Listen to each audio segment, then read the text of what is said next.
Welcome to my channel, my subscribers. Thank you. This video sponsored by BuyMode. BuyMode online RP shopping. BuyMode e-commerce private limited. YouTube சம்பிரதாயம் my சேனலை like பண்ணுங்கள், subscribe பண்ணுங்கள், bell ஐக்கானை தட்டி விடுங்க. இன்றைக்கி நாம் பார்க்க போகிறது சிறுகீரை மற்றும் அரைத்த மசாலா பொரியல். ஒரு மிக்ஸி ஜாரில் பூண்டு எடுத்துக்கிறோம். பூண்டில் காய்ந்த மிளகாய்த்தூள், தனி மிளகாய்த்தூள் மட்டும் தேங்காய் கட் பண்ணி போட்டு மிக்சியில் நல்லா அரைக்கிறதுக்கு முன்னாடி சீரகம் போட்டுக்கிறோம். போட்டு ரெடி பண்ணி வச்சுருக்கிறோம். அடுத்தது ஒரு கடாயில் ஆயில் போடுறோம். ஆயில் போட்டதும் காஞ்ச மிளகாய், கடுகு, சீரகம், கொஞ்ச நாள் கடலப்பருப்பு அத்தனையும் போட்டு நல்லா தாளிக்கிறோம். அப்போது நம்ம கட் பண்ணி வச்சுருந்த வெங்காயத்தை போடுறோம். வெங்காயம் நல்லா பொன்னிறமாக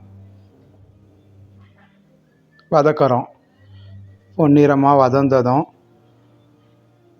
நல்லாவே கொஞ்சம் டைம் எடுத்து வதக்கிறோம். ஏன்னா இது பொரியல்ன்றதுனால வெங்காயம் நல்லாவே வதங்கியிருக்கணும். அதுக்கப்புறம் கீரையை நம்ம நல்லா க்ளீன் பண்ணி அலசி தண்ணியை இருத்து தனியாக வச்சுருக்கிறோம். இதுக்குள்ளே நம்ம மிக்சியை ஜாரில் அரைச்சி வச்சுக்கலாம். மிக்சியை போட்டு மிக்சி ஜாரில் அரைச்சி அந்த மசாலா ரெடியாக இருக்குது. பூண்டு, சீரகம், தேங்காய், மிளகாய்த்தூள், அந்த மசாலா ரெடி பண்ணி ரெடியாக வச்சுருக்கிறோம். கொஞ்சம் சிறுபருப்பை நல்லா வறுத்துட்டு அதுக்கப்புறம் சுடு தண்ணியில் ஊற்றி நல்லா கொஞ்ச நேரம் ஊற வைக்கிறோம். அதை இப்போது வெங்காயம் வதங்கி ரெடியாக இருக்குது. அதில் இந்த சிறுபருப்பை போட்டு நல்லாவே நம்ம ஆயிலில் வதக்கிறோம். வதங்கும் போதே அது கொஞ்சம் வெந்துடும்.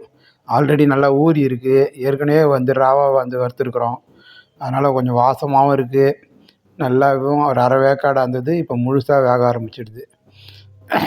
அடுத்தது நம்ம மிக்சியில் இருந்த மசாலாவை நம்ம இப்போது அதையும் வதக்கிறோம். ஏன்னா அதில் பச்சை வாசம் எதனா இருந்தால் அந்த வாசமும் போயிடும் இல்லையா, அதுக்காக அதையும் வறுத்து வச்சுருக்கிறோம். ஆமாம், இப்போ நல்லாவே சிறுபருப்பு நல்லா வதங்கிடுச்சு. அதுக்கப்புறம் நம்ம இப்போ கீரையை அந்த சிறுபருப்பு வெங்காயம் வதக்கினதோடு சேர்த்து கீரையை நல்லா வதக்க போகிறோம். அந்த ஆயிலில் தான் கீரை நல்லா வதங்குது. கீரை வதங்கினதுக்கப்புறம் நம்ம ரெடி பண்ணி வச்ச மசாலாவை ரெடி பண்ணிக்கிறோம். இது நல்லாவே மிக்ஸ் பண்ணி கலந்துக்கிறோம். சிறுபருப்பு, வெங்காயம், கீரை மூணும் கலந்துடுது. நம்ம இப்போ மசாலாவையும் கலந்துடுறோம். மசாலாவை கலக்கும்போது நம்ம அவ்வளோ கட்டு கீரை இப்போ அப்படியே எல்லாம் கலந்து கம்மியான குவான்டிட்டிக்கு வந்துடும். அந்த அளவுக்கு நம்ம நல்லா வதக்குறோம். ஏன்னா இதில் கீரை வேகணும், மசாலா வேகணும், வெங்காயம், தக்காளி, பருப்பு எல்லாம் வேகணும்.